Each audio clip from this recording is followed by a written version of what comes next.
நான் மறுபடியும் சொல்கிறேன், இந்த பெண்களுக்கான இலவச பேருந்தெல்லாம் பெரிய அளவில் சுமையை ஏற்படுத்தச்சான்னு கேட்டிங்கன்னா, தட்ஸ் அ டிபேட்டபிள் ஒன் தான், நான் மறுக்கலை. ஆனால் ஓவராலாக நீங்கள் இதை பாருங்கன்ற, வெறுமனே ஒரு செக்டாரை மட்டும் பெண்களுக்கான இலவச இதை மட்டும் வச்சு பார்க்காம, இது உள்ளே நடக்கக்கூடிய வேறு சில பிரச்சனைகள், ஊழல் வந்து தலைவிரிச்சு ஆடக்கூடிய டிபார்ட்மெண்ட்டில் ஒன்றும் போக்குவரத்து.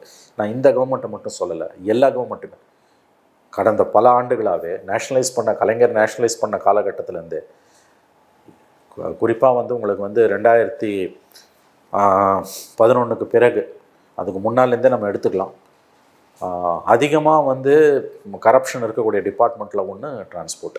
அது ஏடிஎம்கே இருந்தாலும் டிஎம்கே இருந்தாலும் இவங்க அவங்கன்னு சொல்ல தேவையில்லை, சிஸ்டம் கரப்ட்.